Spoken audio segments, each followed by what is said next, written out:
Breaking news. Governors kick against Buhari's executive order. The governors of the 36 states of the Federation finally has come to a point called unity.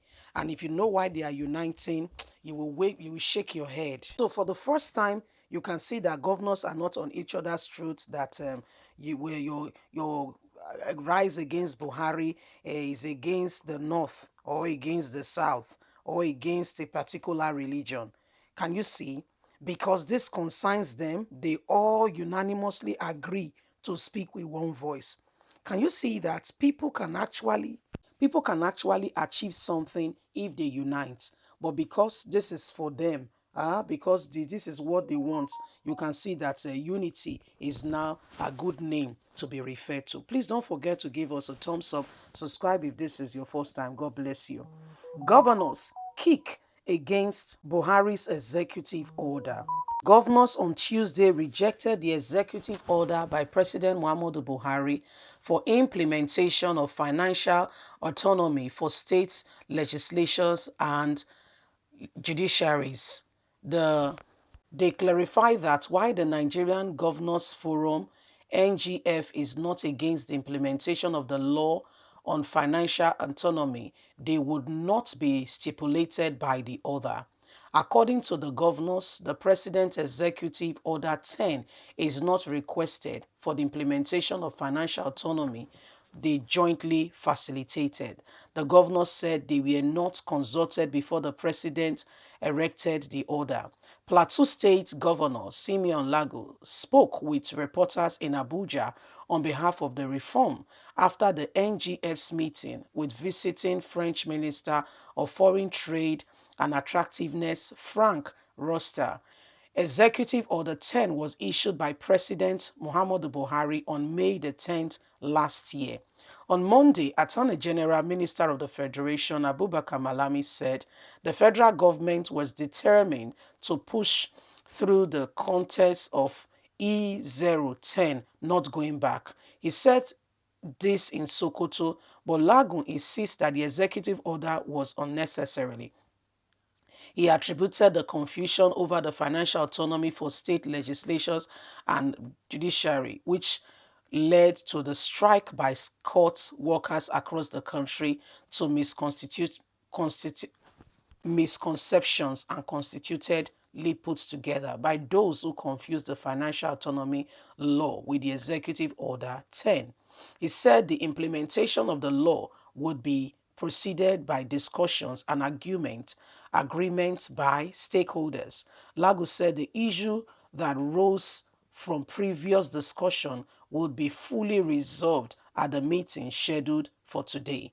The Plateau State Governor, who was visited by the Ekiti State counterpart and chairman of the NGF, Dr. Kayode Fayemi, to address the question of financial autonomy and court strike, emphasized that the NGF was not comfortable with Executive Order 10.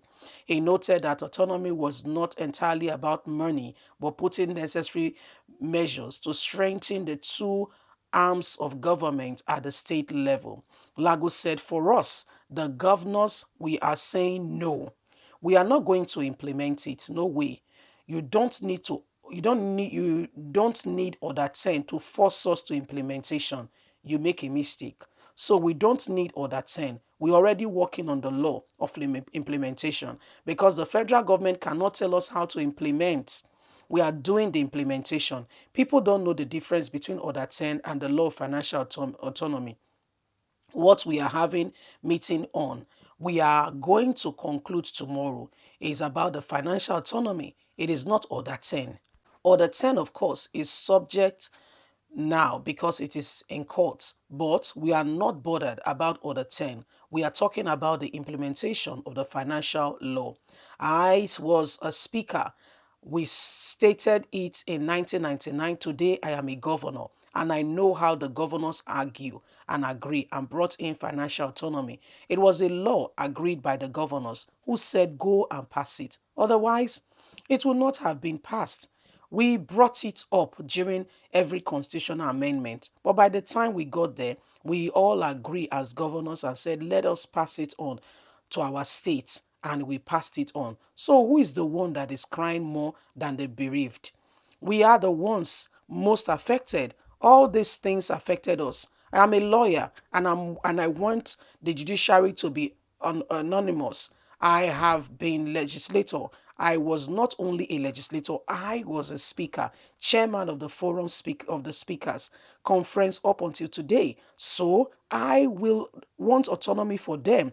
I am a member of the executive today. So in essence, it is not about strengthening the institution. People are thinking it's about money. It's not about money. It's about strengthening the institution, he said. On why the governors were delaying the implementation of the law, Lagos said, we are not foot digging. We were not consulted when the executive order came. When you are talking about implementation, you are talking about possesses. You don't wake up and say because a law is passed, it must be applied. There must be procedures and processes in place. For instance, as a speaker, I tell you that you cannot do financial autonomy until you have a service commission in place. You must establish a service commission. You must establish a state allocation committee, and all these are steps towards autonomy. You cannot advance autonomy in a day. We did it in the National Assembly, and there was no other turn for implementation. It took them stages. The federal government is aware. Some members of the National Assembly then are today governors. How can they say they don't want autonomy? Today, we have 7 governors who were members of the National Assembly who fought for autonomy and got it for the National Assembly. Lagos said the attachment of autonomy is a process that cannot be enforced by the mere enhancement of executive order. He said since it is democracy, the issue will be resolved through dialogue. Nobody imposes on us. He added, we have had useful dialogue with both the representative of the judiciary and state speaker. Yesterday, they were in my state, and we agreed by tomorrow, Wednesday, we are going around it with all representatives of the judiciary and state legislators and all stakeholders.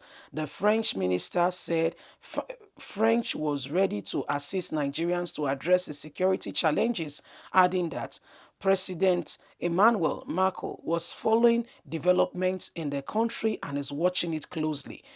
We are working together as one. Macron visited Nigeria in 2018, and his visit was intended to assist us with the trade relationship with both countries. So nobody threatens us with other 10. My dear, na so the matter reach you. Leave us a comment. God bless you. Bye for now.